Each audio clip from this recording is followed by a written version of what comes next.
Sinisiguro rin nilang matibay ang pagkakabuo ng lubid o yung tinatawag nilang nuts.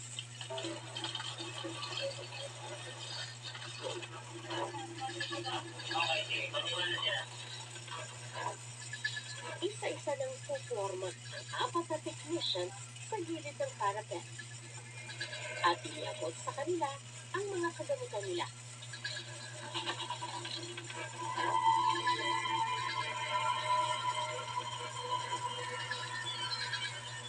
Dumating na nga ang sandali.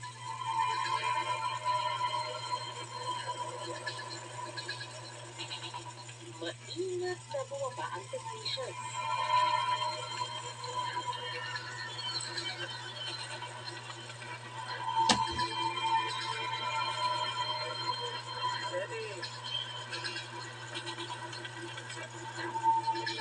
Hanggang nakabiti na lang sila.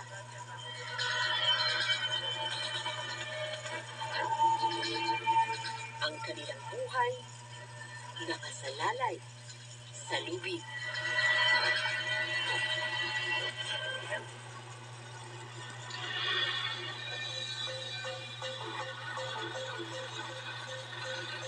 Sa Cavite naman, sumama kami sa lineman ng National Grid Corporation of the Philippines o NGCP.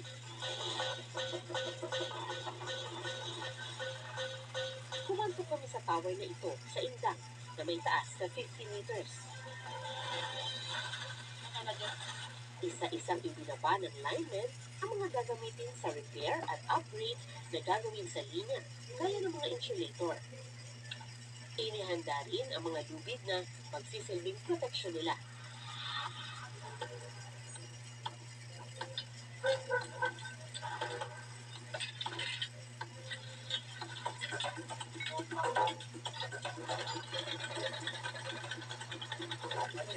Shutdown natin, Amadeo Calaca, line 1, facing Dasma, right side, facing Calaca, left side. God bless, ingat. Thank you.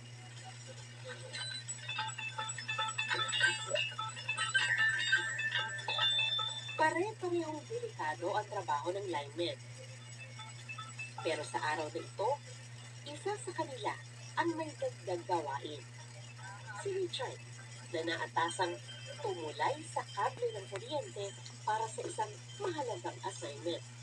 Pero bago umakyat ang lineman, tiniyak na patay na ang linya ng kuryente. Calaca, good morning. Yung mga crew nandito na sa site. Okay na switching niya? Yes, sir. Bali, sir, nakapag-isolate na po, sir, tayo.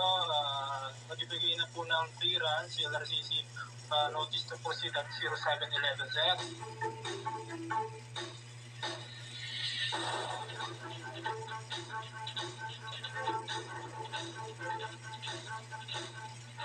Kasunod nito, isa-isa nang umakyat ang mga lineman. Halatang maraming beses na nila itong ginawa. Kung umakyat sila, parang walang kahirap-hirap.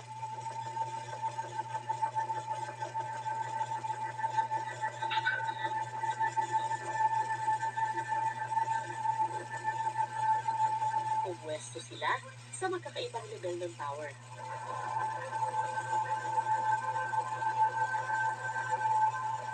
Ikinabit ang kanilang mga harness sa bakal para hindi sila mahulog. Tapos, iniladlad ang lubid. Mahalaga ang teamwork dito dahil ang trabaho ng mga nasa itaas, suportado ng mga kasamang nasa ibaba. Gaya ng pag-aabot ng lahat ng kailangan nila.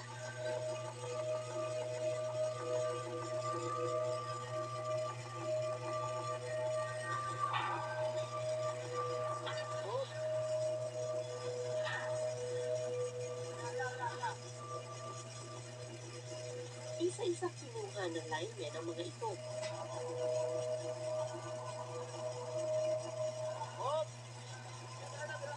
Una nilang ginamit ang grounding clusters.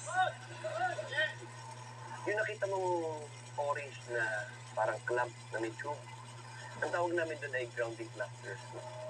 Ito yung string of discs na nakikita nyo na nag-hold ng conductor na nalaman namin na corroded na during our regular inspection. So, palitan namin ito ng from porcelain to polymer type. Alright, ito lang ako. Sige, alright. Ang mga tower ng NGCP ang dinadaluyan ng kuryente mula sa energy regulators papunta sa distribution utilities at electric cooperatives na siya namang nagsusupply sa mga bahay-bahay. Kaya mahalaga ang maintenance ng kanilang mga linya.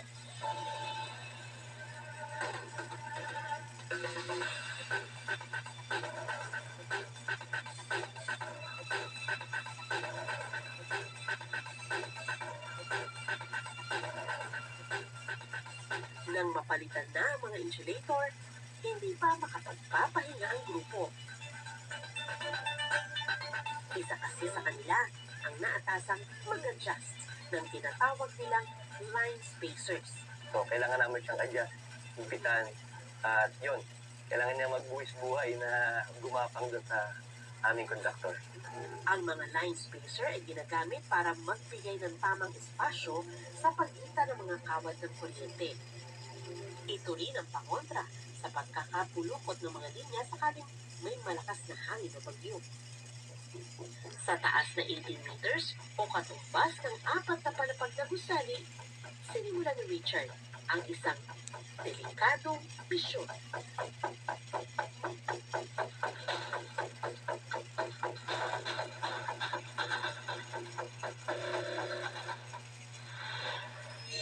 Salamin. Ang rope access technicians nakatatanggap ng certificate kapag nakatapos ng rope access training course.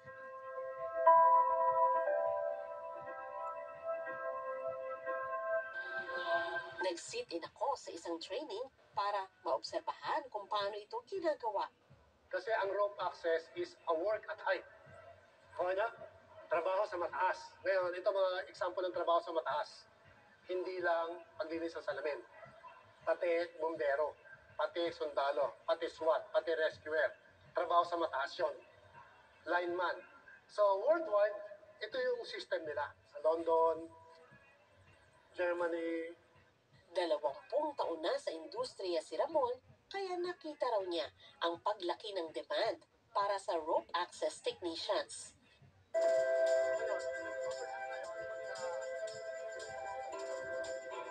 Isa sa pinag-aaralan dito ang tamang pagtatali ng lubid. Sino hindi kaya gumawa nito?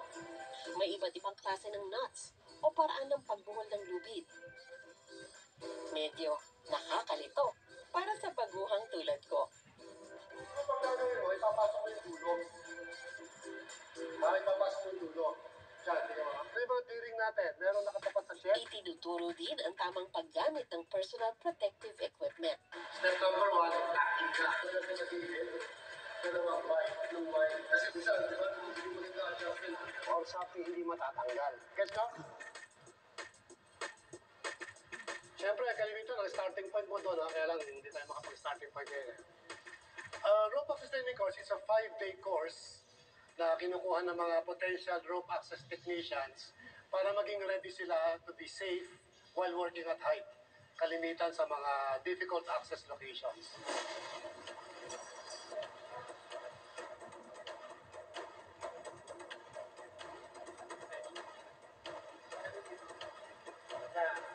Hindi ko na kompleto ang kurso, pero nasubukan ko ang pagsasanay nila sa lubid. Alright, check double check ha, Ito. Mari. Check double Nasaan check. ang lock? Ito ang lock. Ito ang lock. Tapos ito, ang lock, tapos dahan-dahan ko igaganan, di ba? Siniguro kong tama ang pagkaintindi ko sa mga itinuro. Parang technically, parang second floor lang kami ng isang building or isang bahay. Pero, syempre, dahil ngayon ko lang talaga susubukan yung ganitong klase ng rappelling ay nakaka-nervyos siya, kaya pause-pause na ako. Sandra, Okay. Sandra, sumakay ka para ka makabalance. Yes po. Upo ka. Sige, upo ka. Kulang po ako. Sige, upo ka. Yan. Alright. Yan. Perfect. Okay, yung tali nasa right Bitaw side. na ako. Sino mo ayaw kong bitawan, no? Ayan, bibitawan ko na. Okay, paa. Dali lang po. Pero hindi ko nakuhang agad na magtiwala sa lubid. Hala, bumibilis eh.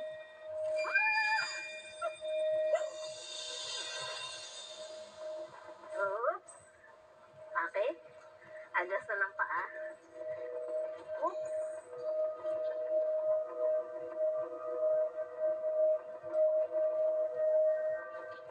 Very good. Taas na pa ng konti. Mataas. Yes, ganyan. Perfect. Tapos, sige na. Ano mo na yan? Control mo na, madam, yung pagbaba. Nervyos. Pakiramdam ko, tuloy-tuloy akong lalagapak sa semento.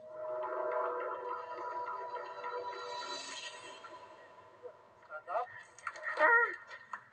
Sa wakas, nakaraos din. Ayaw mo nang tanggalin ang neuron. Subukan natin kung mataas. Nakakabilib din talaga yung mga may ganitong trabaho. Salute. Thank you.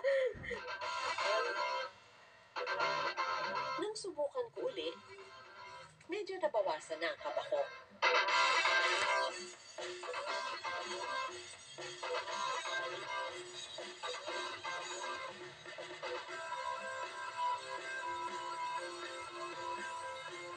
And huminto kami dito. Tinan nyo, meron talagang salamin. Yan, kunyari, naglilinis ka ng salamin ng high-rise. Pero syempre, yung mga building niya sobrang matataas na talaga. Yung training namin, yung nasubukan ko, medyo mababa lang.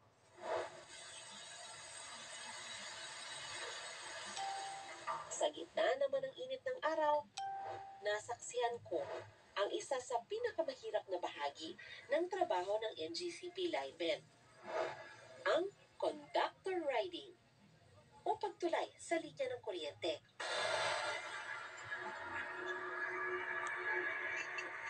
Si Richard ang naatasang mag-adjust ng line spacer na nagbibigay distansya sa mga electrical conductor.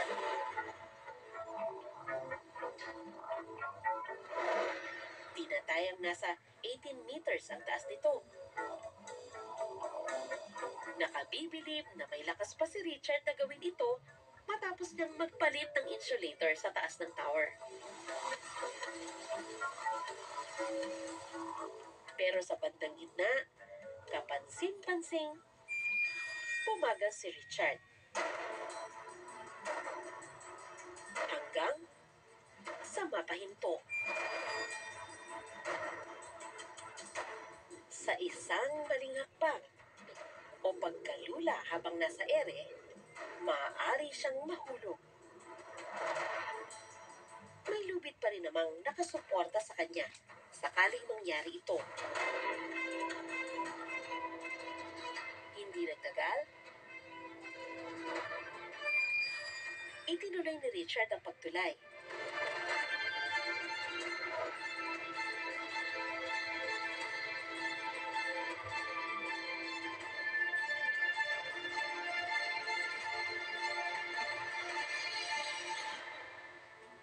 Narating niya ang line spacer na kailangang i-adjust.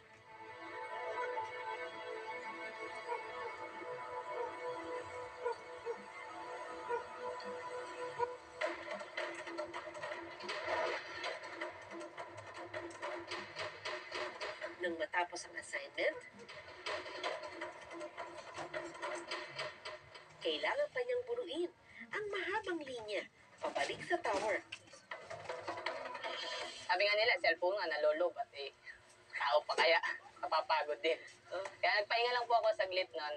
Pero, dati inantay kong hindi magalaw yung conductor para makagapang po ako ng maayos.